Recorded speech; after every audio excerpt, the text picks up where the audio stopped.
Antes que nada, saludos a todos. Quería desde hace mucho tiempo contar mi historia, pero temía que me tacharan de loco o que tuviera algún tipo de represalia por parte del gobierno, sobre todo cuando aún gobernaban los dos partidos de derecha.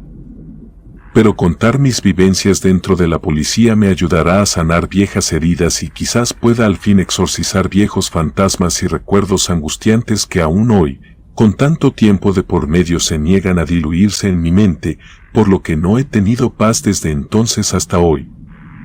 Pueden llamarme Nacho, casi nadie me recuerda con ese nombre, mi apodo en la fuerza me lo reservo porque con ese sí me ubican los excompañeros.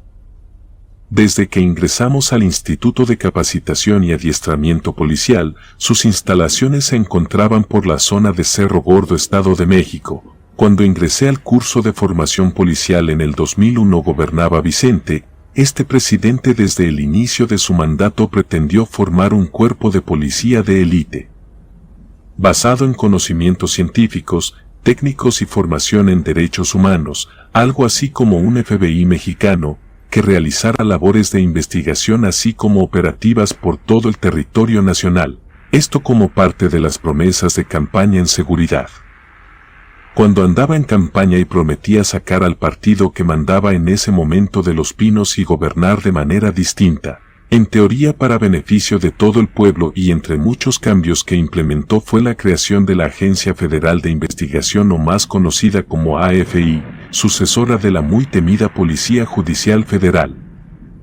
Con este cambio en su estructura, misión y visión se pretendía profesionalizar a sus elementos, ya que para ser aspirante se requería que tuviéramos estudios mínimos de preparatoria o conocimiento en labores de seguridad, por lo que también la convocatoria estaba abierta a militares no desertores, como en mi caso.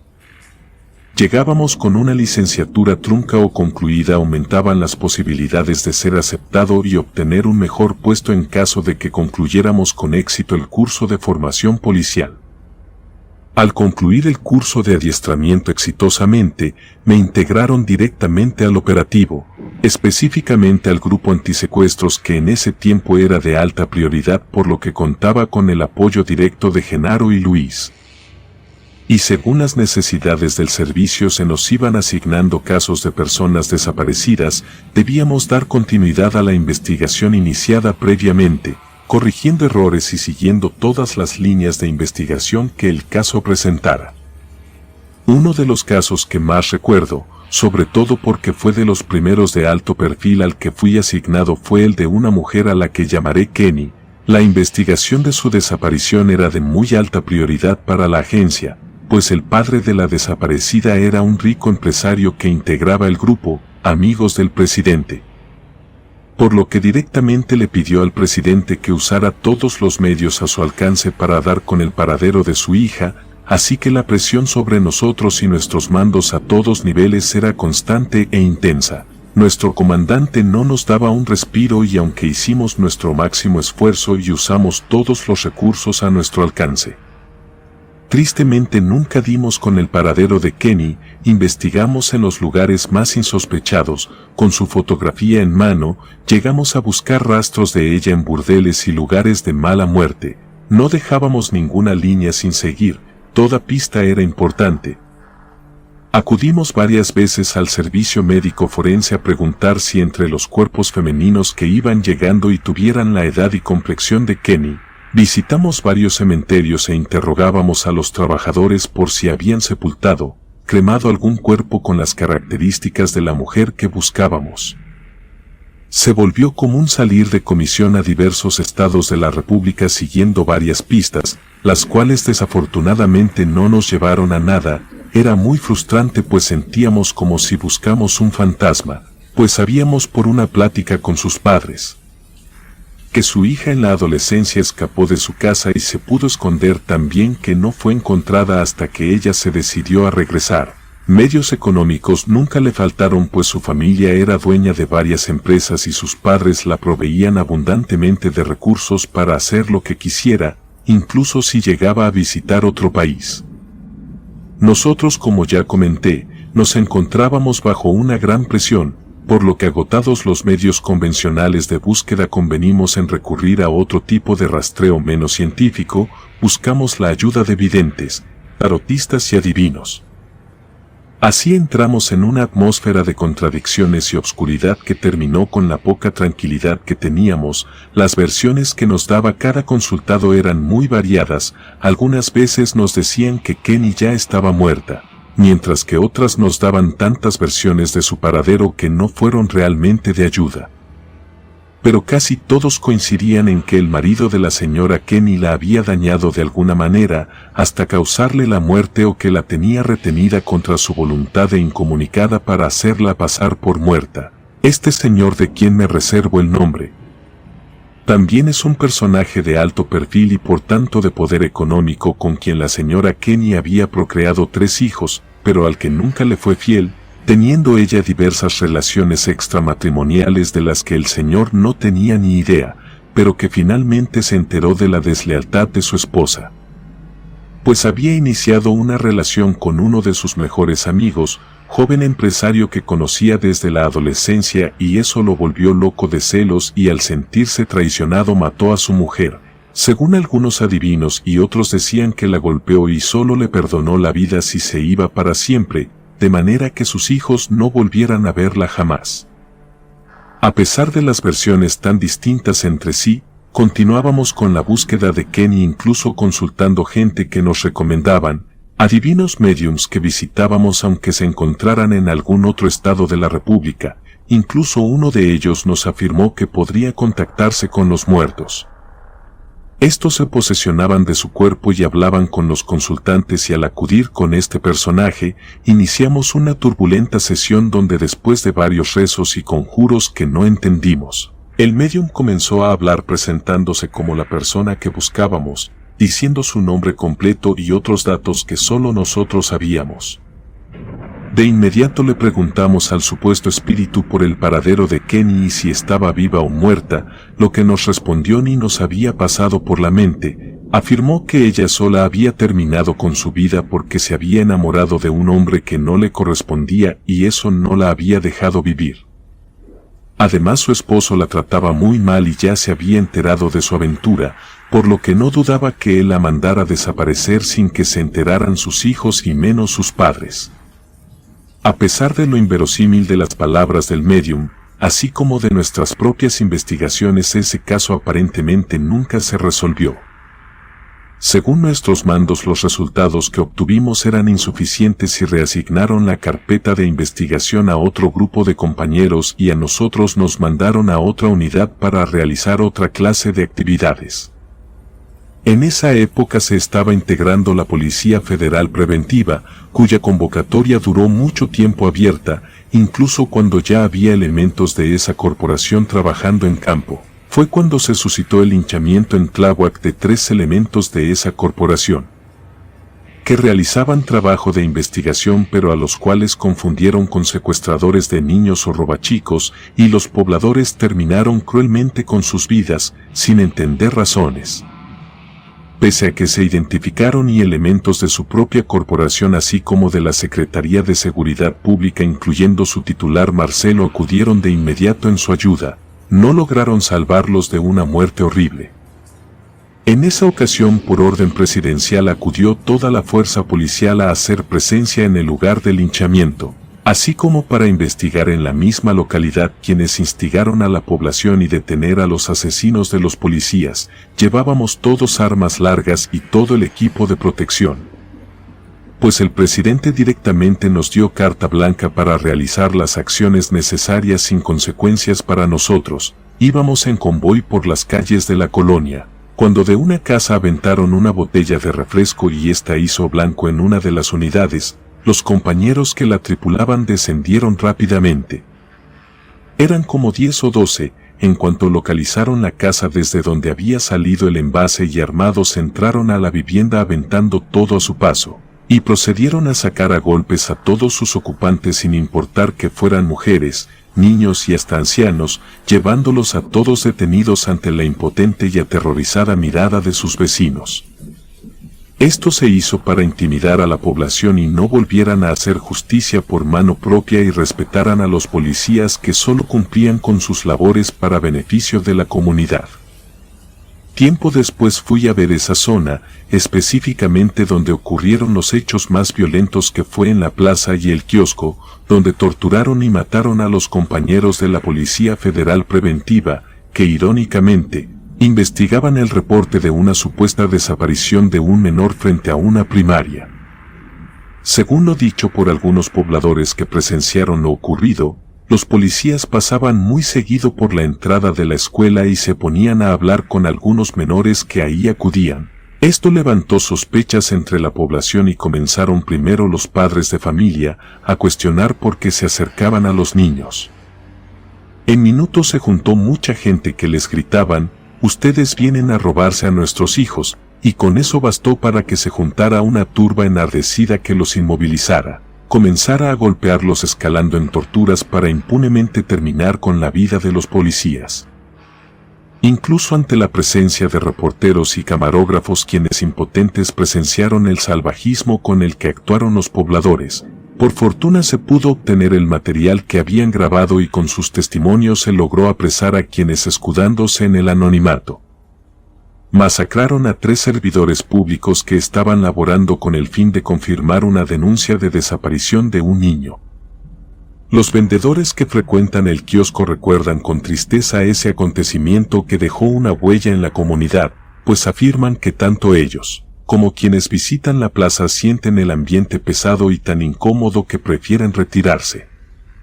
Pues la vibra en el lugar es horrible y algunos comerciantes de la zona aseguran haber escuchado quejidos y gritos en la noche, cuando ya no hay nadie cerca. También afirman que llega a percibirse en el ambiente un olor horrible a carne quemada y se ven sombras cruzando la plaza, aterrando a quienes tienen la mala fortuna de pasar cerca de ahí. Yo sí creo en lo que dicen, pues los compañeros sufrieron lo inimaginable al perder la vida.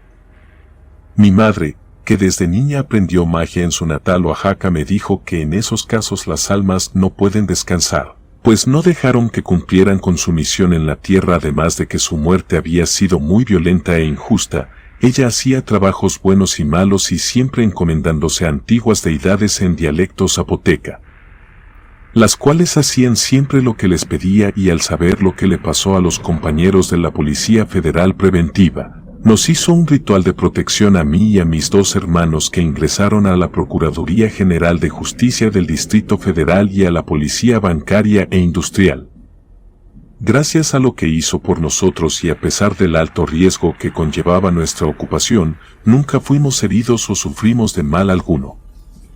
En la Agencia Federal de Investigaciones comenzaron a comisionarme junto con muchos de mis compañeros de diversas áreas para integrar los operativos que se implementaron por todo el país. Algunos en los que participé fueron el Operativo Jaguar, que se extendió desde el centro hasta el norte de México, y el Operativo Tamaulipas, que comprendía esa plaza tan importante para el crimen organizado. En cada localidad que llegábamos siempre buscamos casas o departamentos en lugar de hoteles, pues sabíamos que nuestra estancia no sería corta. En Guanajuato tuvimos la oportunidad de rentar una casa donde cabíamos todos. Por el precio del alquiler tendríamos acceso a todos los servicios. El lugar contaba con varios muebles, lo que nos pareció aún mejor. En cuanto nos instalamos y acomodamos nuestras cosas, fuimos en los vehículos a la sede local de la agencia. Y al regresar ya de noche nos acostamos a descansar, pero nadie pudo hacerlo, pues empezó a escuchar mucho ruido. Creímos que alguno de los vecinos azotaban sus puertas, hasta que vimos nosotros mismos como las puertas de los cuartos se abrían y cerraban sin que nadie las tocara. Escuchamos a alguien que corría de una habitación a otra. Nuestras cosas las encontrábamos en otro lugar donde no recordábamos haberlas dejado. Esta situación comenzó a causar discusiones entre nosotros, porque creíamos que alguno de los compañeros quería hacerse el gracioso, pero todo cambió la madrugada en que fuimos despertados por el grito horrible de una mujer. No ubicábamos de dónde se originaba, pero se repitió varias veces más. Era un grito breve pero cargado de dolor. En momentos se escuchaba como si quien gritaba estuviera a nuestro lado, para luego oírse en la sala, en los cuartos y hasta en el patio. Eso acabó con nuestra tranquilidad y nos llenó de miedo, tanto que nadie pudo volver a dormir, principalmente porque no había mujeres en el grupo, así que no sabíamos quién o qué se había escuchado.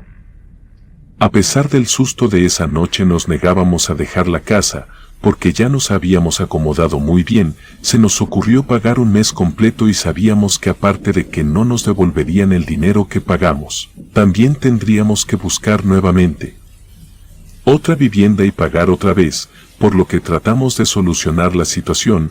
Yo opté por llamarle a mi madre para contarle lo que nos había pasado y pedirle unos cuantos consejos que ayudaran a remediar esa situación, que nos tenía a todos con los nervios a flor de piel.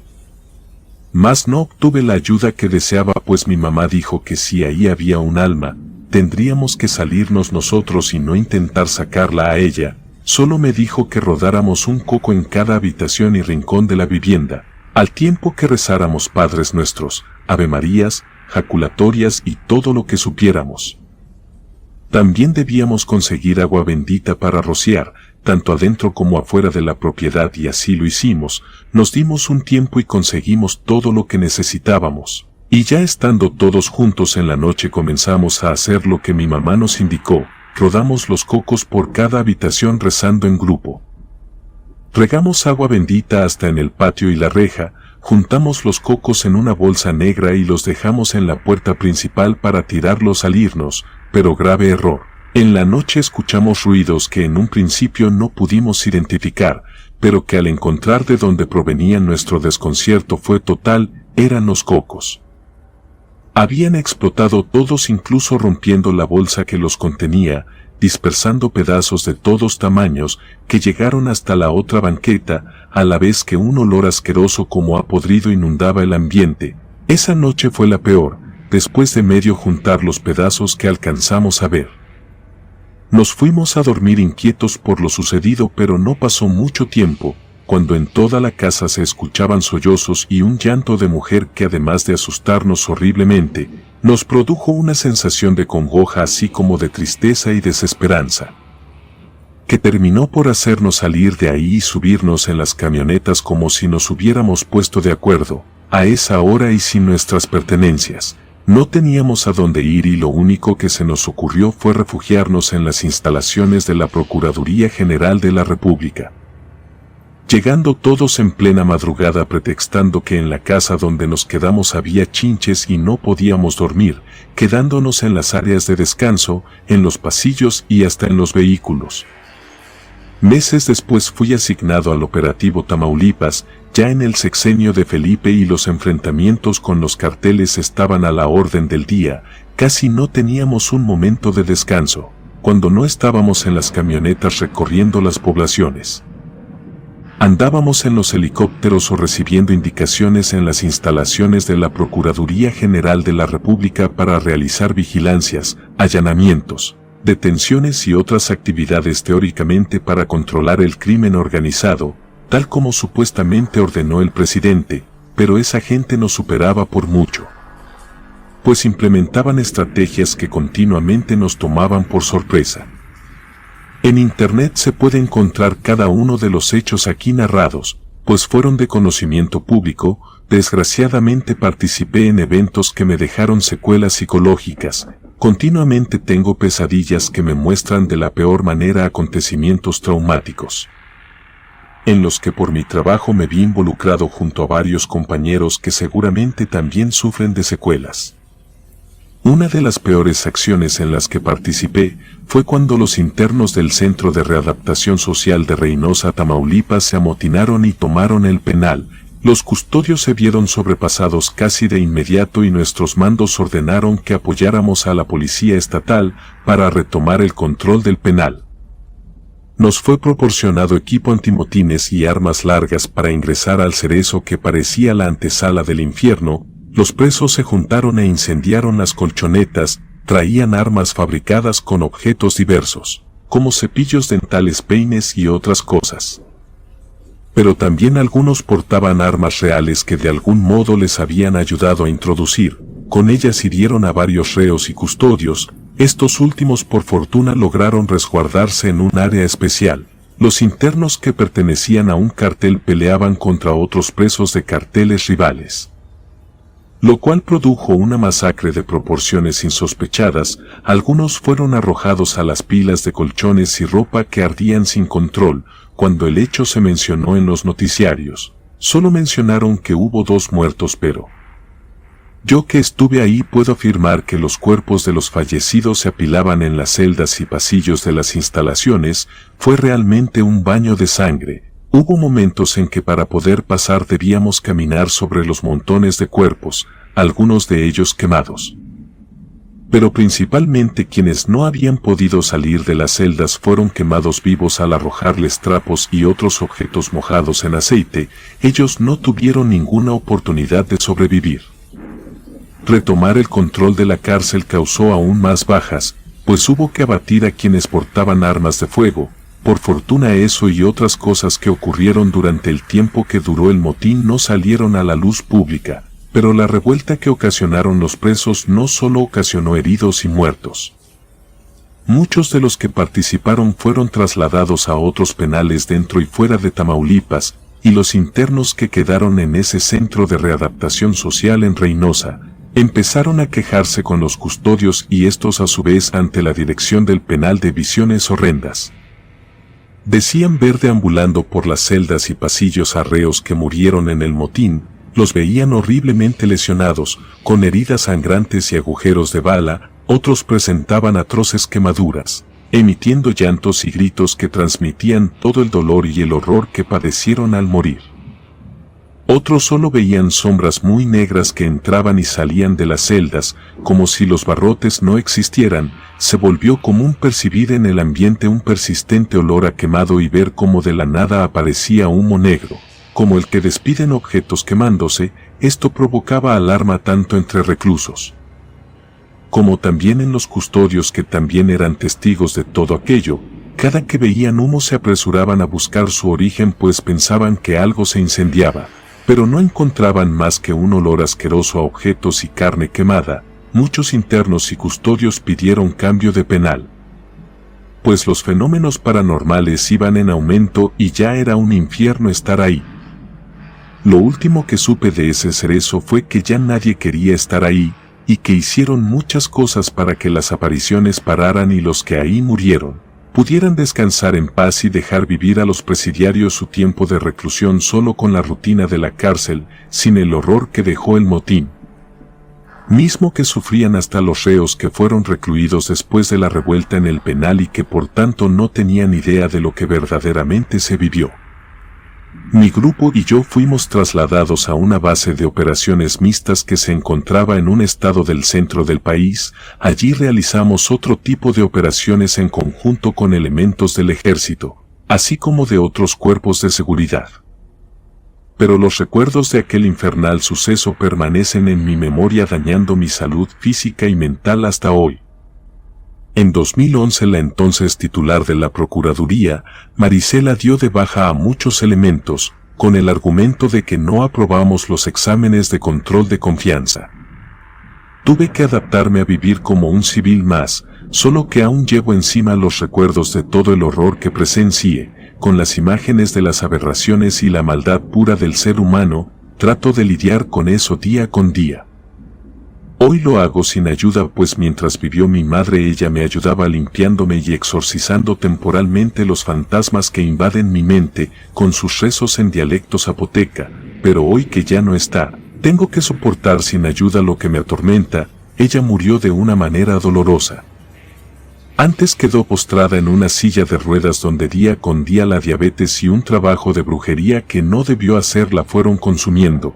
Quiso dejar sin caminar a una persona que siempre odió, a pesar de que ésta nunca le hizo ningún mal y en verdad por poco lo logra, pero para sorpresa y horror de todos en casa, vimos cómo ese trabajo se le regresó multiplicado, pues aquella persona está protegida por la Santa Muerte, y ella le regresó el trabajo a mi madre potenciado, causándole imposibilidad para mover y sentir sus piernas.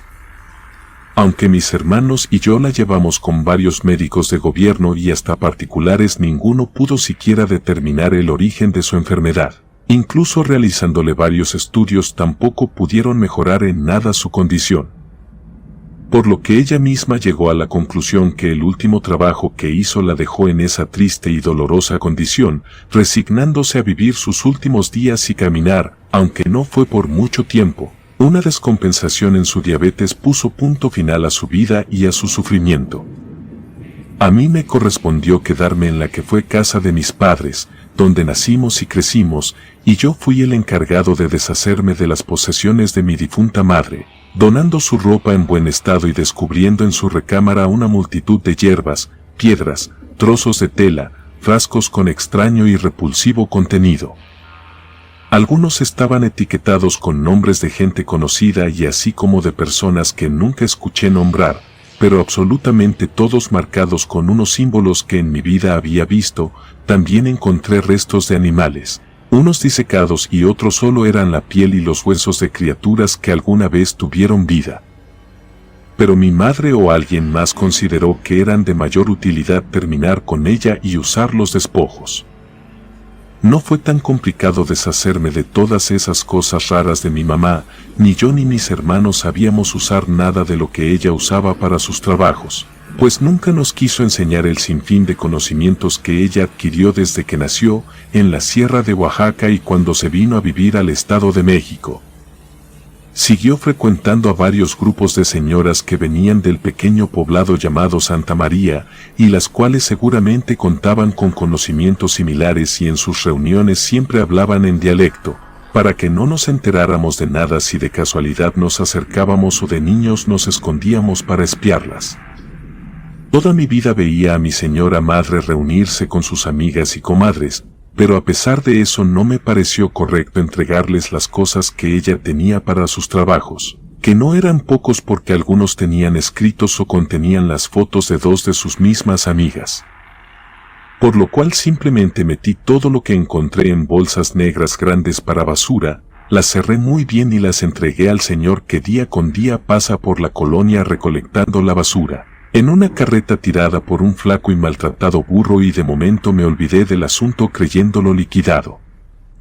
Al deshacerme sin más de los trabajos de mi madre, nunca pensé que me trajera alguna consecuencia, pero lo cierto es que fue un grave error, pues a partir de ese día empecé a soñarla con un permanente gesto de molestia, igual que el que ponía cuando en vida no aprobaba alguna de nuestras decisiones. En mis sueños nunca me dijo nada, pero aún así me sentía terriblemente intranquilo durante todo el día y ni con el trabajo podía olvidar lo que sentía.